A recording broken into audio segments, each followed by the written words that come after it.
Magandang araw mga kapuso, ito po ang mga ganap na dapat po natin abangan mamaya dito lamang po sa Lilet Matias, Attorney at Law. Namatay na nga po si Ino dahil sa kanyang pagpatay sa sarili niya at isinama nga po niya itong si Evelyn. Lungkot nga at umiiyak ang kanyang mga magulang dahil sa nangyari dito at ang dahilan nga ito ay dahil sa pagkamatay ni Attorney Meredith Simons.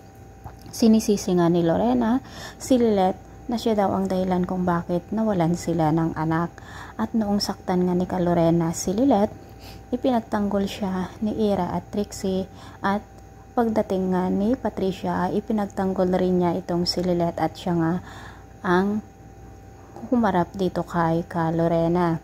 Samantala mga kapuso, nakiusap naman si Patricia kay Ramir na sana sa pagkakataong ito ay mabuo na muli ang kanilang pamilya, at nangako siya na magbabago na siya at hindi na niya aapihin pa itong si Lilet. Pumunta nga ang pamilya Inano doon sa bahay nila Lilet upang makipag-ayos dito, at nagtaka nga ang pamilya Matias dahil nga nang makita nila si Patricia.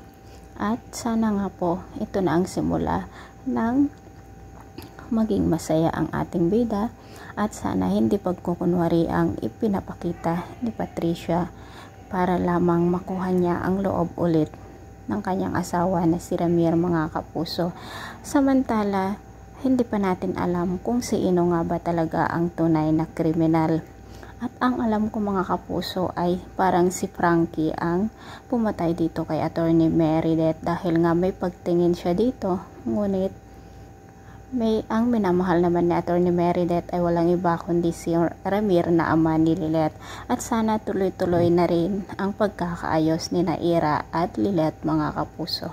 So ito po ang mga dapat natin abangan kung anong kaso na naman ang susunod na harapin ng ating bida, at kung anong paghihiganti ang gagawin ng pamilya De Leon, lalo pat tinanggal na nila bilang manager o management partner ng Keystone itong si Constantino De Leon. Maraming salamat po sa laging pagsubaybay. Bye-bye!